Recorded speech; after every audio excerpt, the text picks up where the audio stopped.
Disability Management Information System ni uburyo mpuzamahanga bw'ikoranabuhanga u Rwanda rugiye kwifashisha mu kubarura abafite ubumuga bose bari mu gihugu. Umunyamabanga nshingwabikorwa w'inama y'igihugu y'abafite ubumuga Emmanuel Ndayisaba avuga ko iri barura rizasiga hamenyekanye umubare nyakuri w'abafite ubumuga n'amakuru ya nyayo ajyanye n'imibereho yabo. Ibibazo bazasangana abafite ubumuga ngo nibyo bizajya biherwaho kugira ngo bakorerwe ubuvugizi.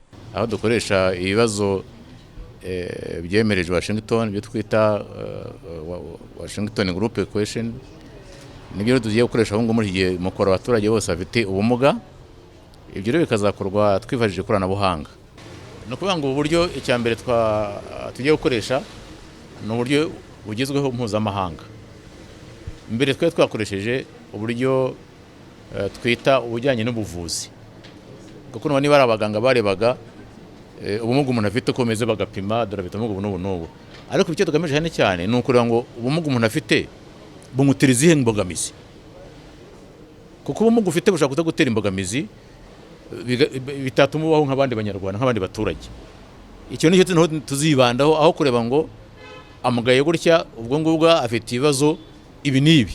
Umuryango Catholic Relief Services ubitewemo inkunga n'umuryango mpuzamahanga w'abanyamerika wita ku iterambere USAID nibo bari gufasha guverinoma y'u Rwanda mu gutegura ibarura ry'abafite ubumuga hifashishijwe ikoranabuhanga, aho aba banatanze bimwe mu bikoresho by'ikoranabuhanga bizifashishwa birimo mudasobwa. Yahawe Mariam, umuyobozi muri Catholic Relief Services, agaragaza kunyurwa n'uburyo u Rwanda rufite iterambere ridaheza abafite ubumuga.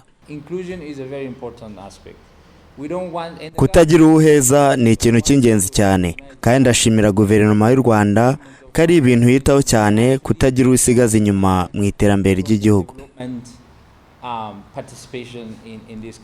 Biteganyijwe ko ibarura ry'abafite ubumuga rizatangira mu kwezi kwa 10 uyu mwaka, kandi rikazakorwa urugo ku rundi bitandukanye n'uko byakozwe muri 2012, aho icyo gihe abafite ubumuga basabwaga guhurira ahantu runaka kugira ngo babarurwe, ibyatumye hatamenyekana umubare nyakuri wabo kuko hari abatarabashije kuva mu rugo.